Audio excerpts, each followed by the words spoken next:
Welcome to the July 17th edition of the Checklist on Fairbury TV. I'm Ben Schwartz. We begin with the fire that occurred Saturday at Weston Foods in Fairbury. The fire started at 5 p.m. in the cook room at the facility. We reached out to Weston representatives this morning. Here's what they had to say. Director of Marketing Tammy Ross said the cause of the fire is still being investigated, but the cleanup and repair process has already begun and employees are playing a key role in that process. Ross said the company expects to be back up and running quickly. Here's a quote from Ross.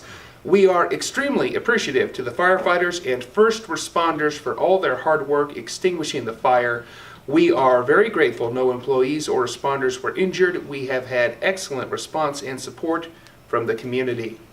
Fairbury TV and the Journal News will continue to update our coverage as this story develops.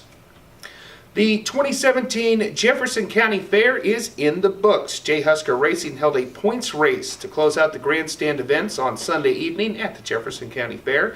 The heat didn't keep fans away as many gathered to watch the event.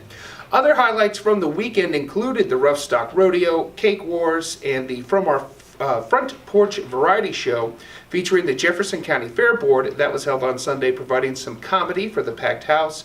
The show featured Jenny Wahonick, Miss Nebraska State Fair, who was on hand throughout the day to be involved in a variety of events, from the duck races to the mud tug of war. We have a gallery of photos on the Journal News Facebook page that we have updated throughout the course of the fair. Check that out if you haven't seen it. Of course, we will have photos in this week's paper as well. We will list results as we receive them. On Saturday, the Western Old Settlers Picnic was held with a parade, live entertainment, and fun galore. Tim, the publisher, he made it down to cover that one. Also on Saturday, State Senator Laura Epke hosted a town hall meeting in Diller. She had some interesting things to say about property tax and income tax reform, plus the issues facing the Corrections Department, which she has a unique insight into as chair of the Judicial Committee. The big takeaway for me was tax revenues were $25 million less than what they were projected to be in June. If that keeps up in July and August, there is an excellent chance that they will have to call a special session of the legislature. All right, let's talk about what's coming up this week, specifically tomorrow's meeting of the Fairbury City Council. On the agenda is an ordinance to create a street improvement district on H Street from 14th all the way up to Highway 15, and another ordinance to issue a bond of up to $4 million to pay for the H Street improvements. That meeting is scheduled to start at 7:30 p.m. in the City Council chambers. Finally, one last note here.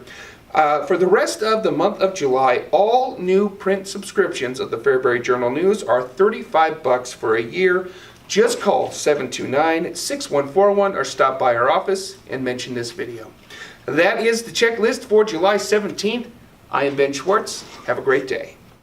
This week's checklist is brought to you by Blue River Archery in downtown Fairbury. Don't miss their annual bow inspection and open house August 12th. See their Facebook page for more.